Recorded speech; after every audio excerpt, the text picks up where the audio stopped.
Oh, Terima kasih. Nothing bad about here and you Apa can ya? go alone. Yes. Not alone. Johan ada saya. Terima kasih Dr.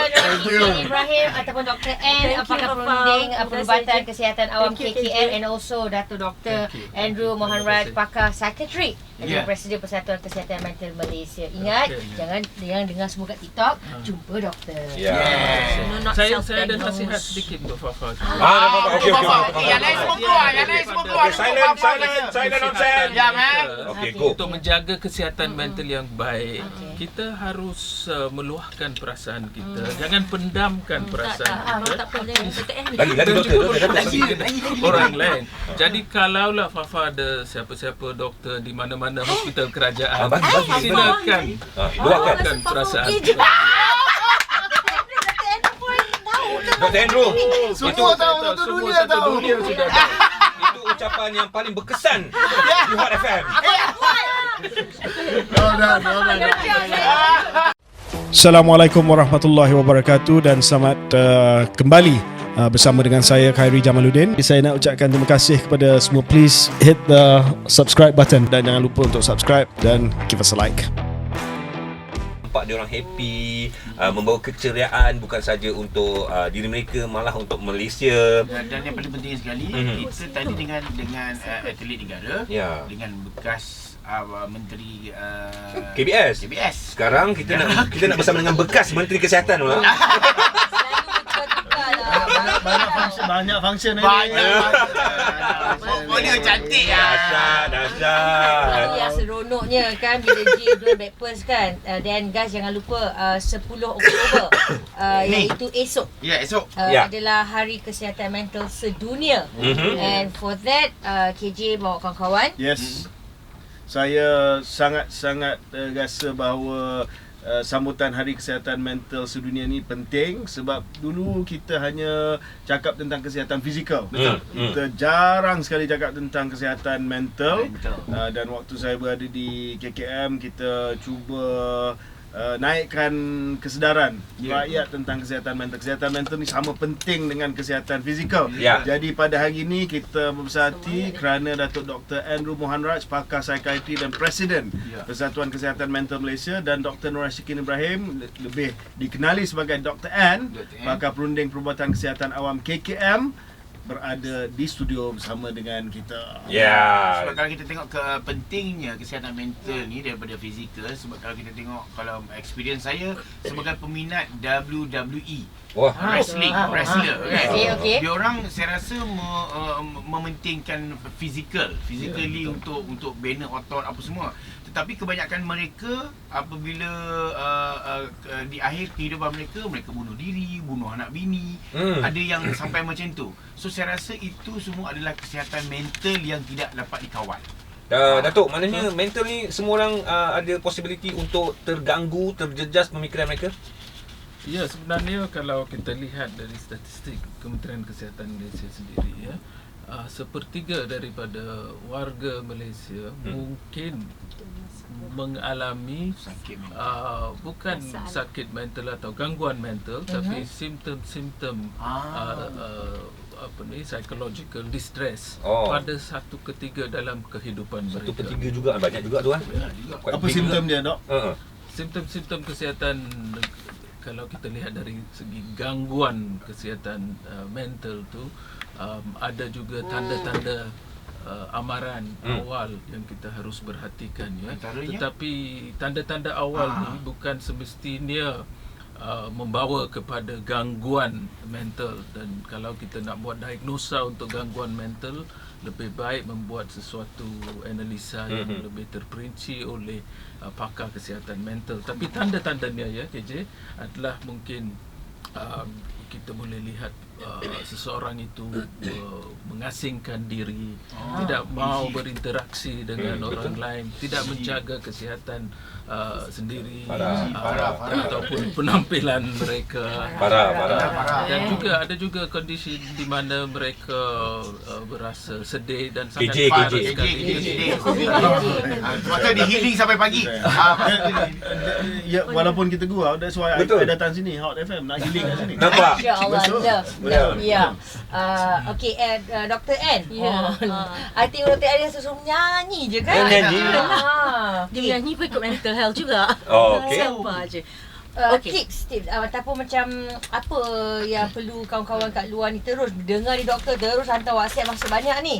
Antaranya mungkin ada tentang stigma bila orang kata mitos. I ni ada masalah kesihatan mental, terus orang ada stigma yang macam kau ni sakit mental ke apa. Saya nak interject sikit tadi kan bila kata Farah KJ itu dah menghakimi. Kita bagi contoh. Itu bagi contoh Tak, je. sebab dia tak boleh self-diagnose. Kan? Okay. We go back to the basic. Definition of mental health. Apa dia? Satu adalah situasi di mana seorang itu tahu potensi diri, boleh berdaya tindak terhadap stres kehidupan sehari-hari, boleh bekerja dengan produktif, boleh menyumbang pada masyarakat. So basically when you have good mental health, selesa dengan diri, selesa dengan orang lain, boleh menangani cabaran hidup. So that is why what KJ is doing. Kan? Okay. Then bila kita cakap pasal mitos, satu, kita selalu kata penyakit mental ni adalah penyakit mental sebenarnya dia boleh dirawat. Banyak orang kata penyakit mental dia sampai bila-bila lah. You matilah. And then dia stigma dia sebab menggunakan perkataan gila tu. Okay. Kalau boleh no, kita selalu orang kata gila beli tudung, gila beli ada handbag. juga gila kat depan kan. Itu perkataan dia. Alright. Tetapi stigmanya kalau boleh kita katakan tentang mitos dia adalah basically when we talk about kita kata penyakit mental ni memang genetik. Kalau kita ikut itu dia punya mitos. But basically yes, kita ada some component. 1% would probably be genetic. If we talk about ourselves, kita pun tidak tahu bahawa kita punya ancestors dulu mungkin ada penyakit mental yang tidak pernah didiagnose. Tetapi we need to look at prevention. Satu, maksudnya kalau katakan kita dianggap bahawa kita tidak ada penyakit mental sebab kita tak pernah pergi diagnosis and kita tidak ada simptom. Tetapi untuk mereka yang ada penyakit mental, if you are diagnosed with, for example, schizophrenia, you are diagnosed with bipolar, you need to have good mental health. Dia sama macam diabetes. Kalau katakan diabetes, kena ambil ubat. Yep. You still have to take medication kalau you've been diagnosed. Tapi does that mean that you don't control your food? You don't actually berubah gaya hidup? You don't pergi exercise contohnya. It's the same for mental illness. So the mitos-mitos tu, stigma tu, people need to actually increase the literacy, because kalau kita tak increase literacy, we do not know, dan kita tak boleh bezakan. Macam contoh bila dia dah sampai gangguan mental, dia pergi jumpa Datuk Andrew. Tapi the fine line, the grey line tu sebelum tu sebelum contoh katakan because kita mesti ingat kita ada faktor pelindung, kita ada faktor risiko for mental health. What is faktor pelindung? Faktor pelindung macam good social support. Even if you're single, you have good social support. So Farah sampai tak rasa sebab saya dikelilingi oleh suami orang yang buat saya macam happy je. Suami orang Time kerja.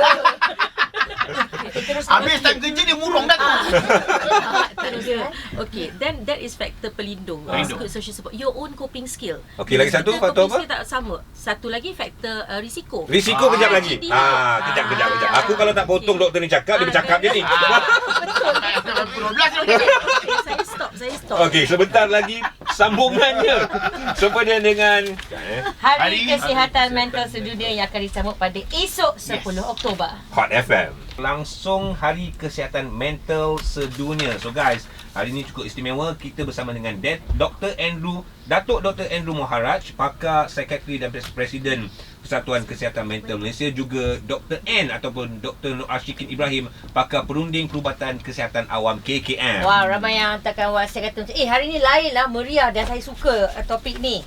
Secara santai tapi banyak fakta-fakta yang diberikan oleh Datuk Dr. Andrew dan juga Dr. N. Tadi kita nak sambung sedikit kembali. Tadi dah cerita. Ada dua faktor tadi. Ramai juga yang single-single tadi kata thank you Papa, you're not alone. Okay, good. Yalah, anak loan tu Liverpool. Ya ke?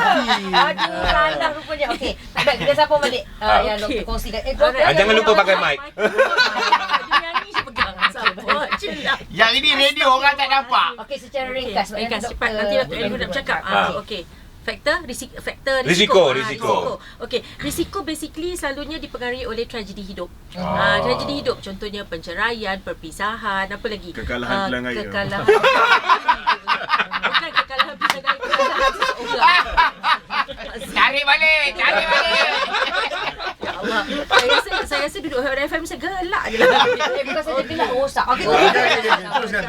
Teruskan. Okay, the other ones adalah persekitaran hidup. Masalah keuangan is one of the main important things.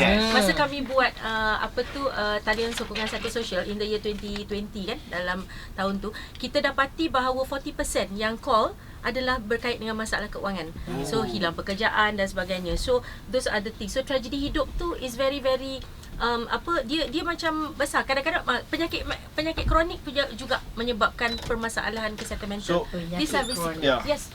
So Dr. Andrew, bila dah ada simptom, bila kita tengok faktor golongan kurang, faktor risiko tinggi, siapa yang sepatutnya pergi jumpa pakar psikiatris untuk didiagnosa yang dia ada masalah kesihatan mental? In what situation dia pergi jumpa psikiatris? Saya pergi sedikit penjelasan dulu sebelum jawab. Sikit doktor, sikit. Bukan macam Dr. N.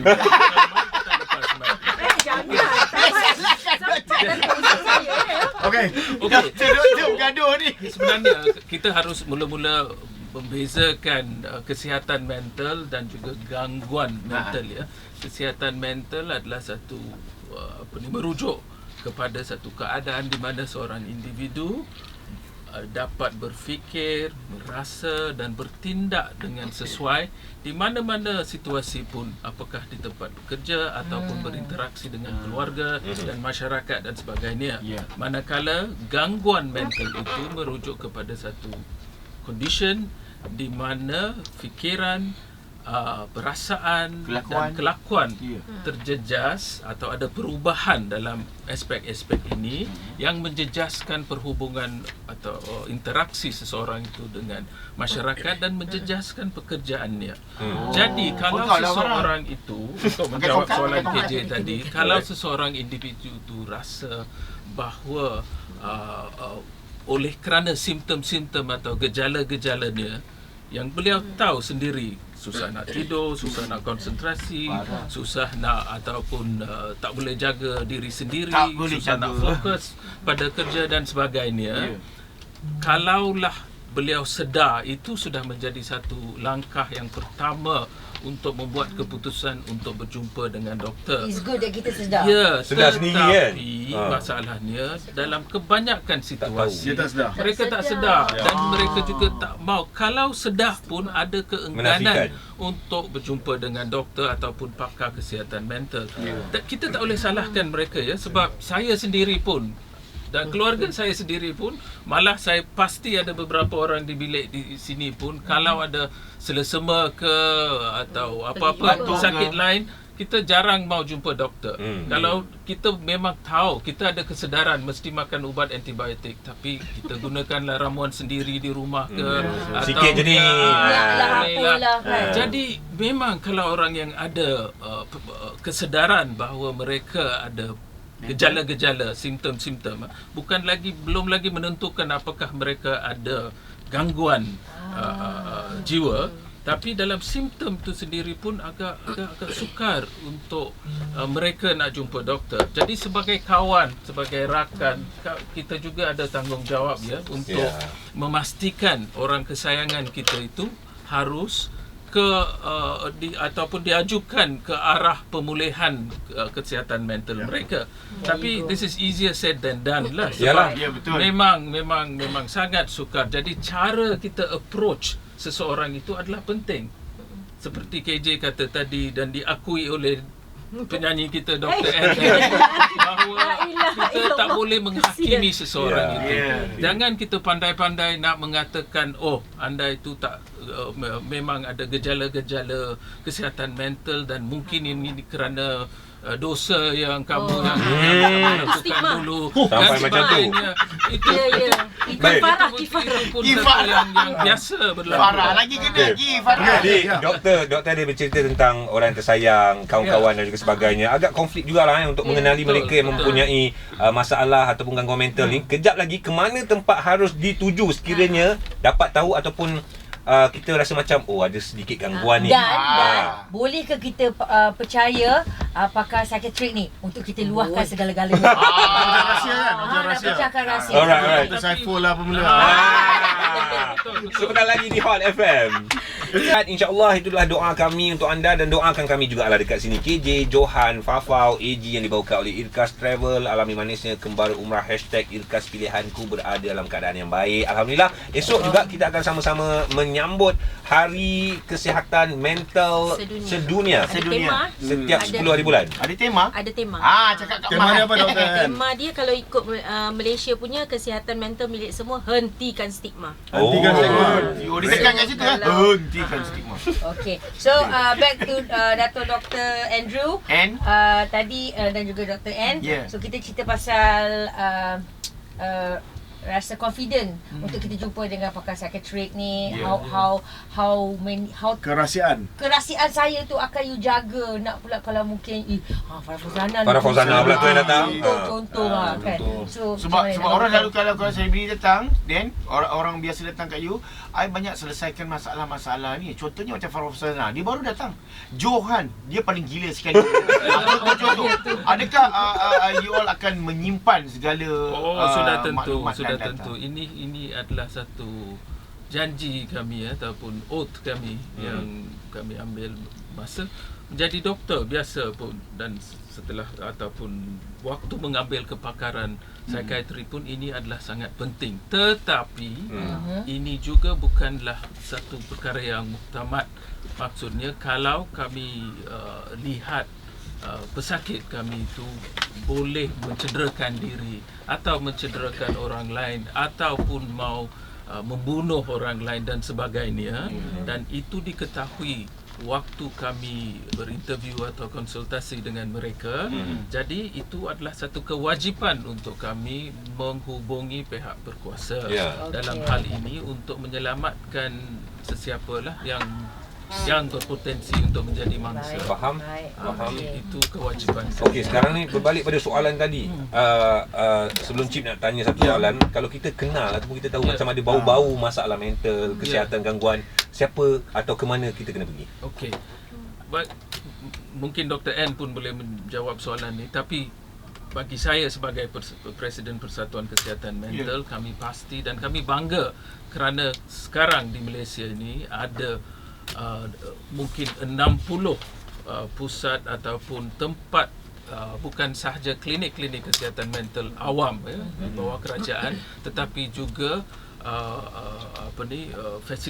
facility untuk rawat untuk inpatient treatment. Jadi ini adalah 60 di seluruh negara. Ini boleh menjadi satu kebanggaan kepada kita di mana-mana pun ada tempat.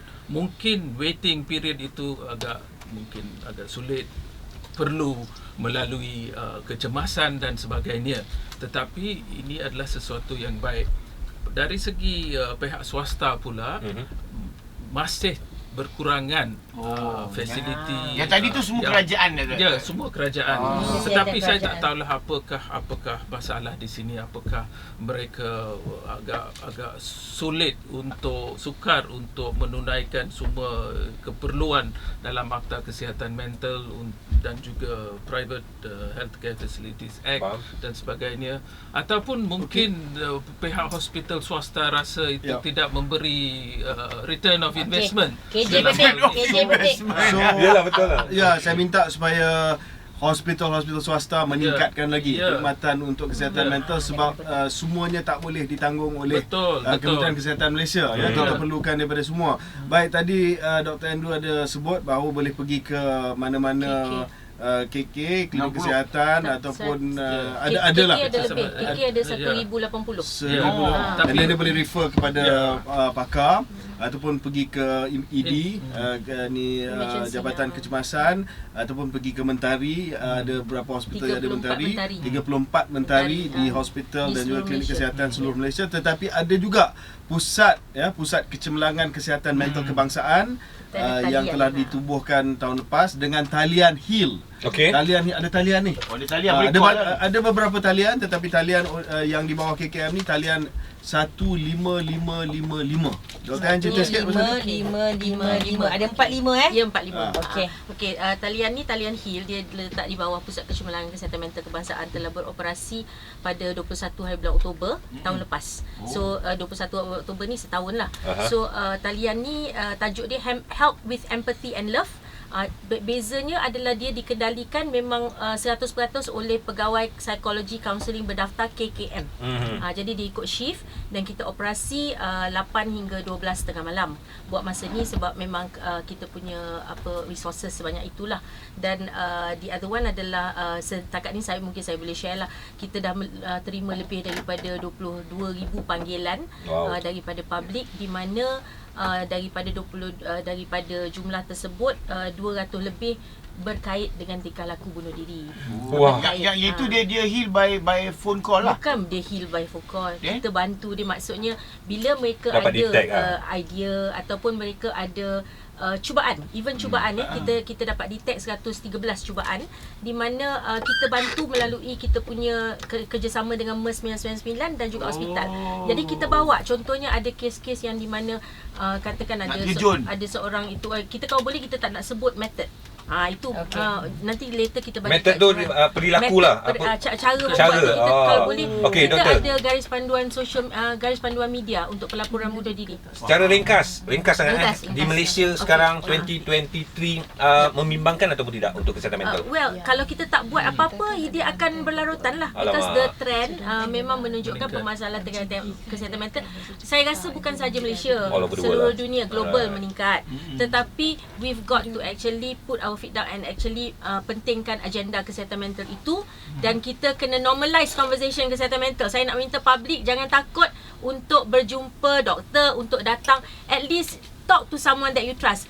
Berbalik kepada kempen Let's Talk Meet Nasihat Kementerian Kesihatan, tell someone about your problem, ask for help, listen without judgment and know where to seek help. There you go, guys. Terima kasih banyak-banyak.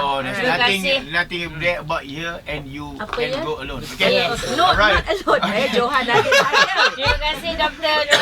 Ibrahim ataupun Dr. N, pakar perunding Perubatan Kesihatan Awam KKM, and also Dato' Dr. Andrew Mohanraj, pakar psikiatri dan Presiden Persatuan Kesihatan Mental Malaysia. Ingat, jangan dengar semua kat TikTok, jumpa doktor. Saya ada nasihat sedikit untuk Fafa. Okey. Yang lain semua keluar. Silent on set. Ya, man. Okey, go. Untuk menjaga kesihatan mental yang baik, kita harus meluahkan perasaan kita. Jangan pendamkan perasaan kita. Tak apa, jangan. Lagi doktor. Orang lain. Jadi kalaulah Fafa ada siapa-siapa doktor di mana-mana hospital kerajaan, silakan luahkan perasaan. Dr. Andrew, Semua tahu, satu dunia tahu. Itu ucapan yang paling berkesan di Hot FM.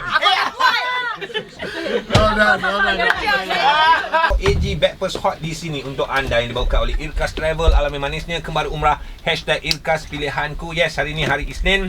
So KJ akan bersama dengan kita lagi hari Jumaat nanti. Dah lock dah. Okay, guys, hari Isnin memang sangat pack. Tadi kita ada atlet negara, lepas tu kita ada doktor Malaysia. Alang kita nak selitkan sikit boleh tak untuk hari kesihatan mental sedunia tu kan? Disambut esok, tapi dia punya carnival ataupun aktiviti bersama semua public pada 22 Oktober dekat The Curve Damansara. Tu memang doktor suruh pesan datang ramai-ramai lah. Ada event lah kat situ. Ada event kat situ. Tapi J nak pesan dekat semua orang ni, hari Jumaat ni kita nak live kat mana? Jumaat ni kita tidak akan ada di Konti. Sebab kita dah janji hari tu, dan sempena dengan Hari Sukan Negara yang akan kita sambut pada hari Sabtu, tapi kita buat satu hari awal. Pada hari Jumaat, iaitu pada 13 hari bulan 13 Oktober kita akan ke udara daripada Taman Tugu. Taman Tugu.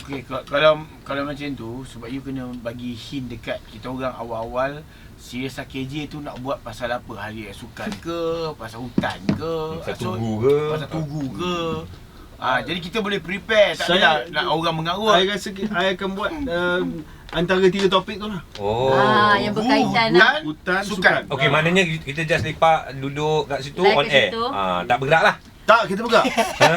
Entah sampai hiking boleh buat live tau. Kita buka. Macam mana nak buat? Teknologi tak membawa kepada Ada.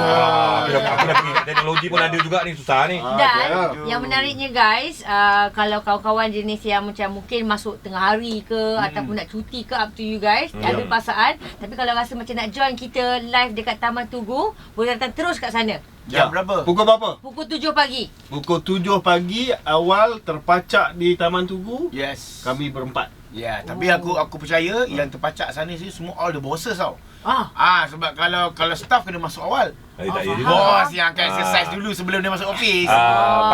Pakaian macam aku cakap kan, kalau nak pergi hiking kena pakai pakaian pejabat. Okey, benda tu pun dah ada orang mengutarakan soalan ketika kita berjumpa dengan mereka pada weekend, betul ke nak pakai baju kerja? Habislah baju basah semua. Tak apa. Jing, kau mental health ni. Nanti aku bawa doktor tak jalan. Kayaknya aku kena bawa ustaz daripada Darul Syifa. Kita pakai baju sukan lah sebelum Baju hari sukan. negara. Sukan lah. Baju sukan. Hari sukan negara, baju sukan lah. Tapi ini first time AG nak pergi Hiking. Hiking. Itu yang paling penting Ji, sekali. jadi kawan-kawan all my girls kan, diorang memang datang untuk Make sure girls girls. Yelah kawan-kawan aku Not yang anti kategori tau. no girls. Kau jangan bawa mak-mak kau punya geng kau. Itu kau cakap girls tapi yang datang tim mak kau. Itu goldies. Lain. Ini girls. Okay, Okay, Alright, so confirm. kau One more time. Jumaat ni. Hari Jumaat ni sekali lagi kita akan live di Taman Tugu Negara. Bermula jam 7 pagi. Sambil berhiking. Berhiking. Okay. InsyaAllah kita boleh buat. Okay. Janji ada goals. Hot FM. Saya nak ucapkan terima kasih kepada semua. Please hit the subscribe button dan jangan lupa untuk subscribe dan give us a like.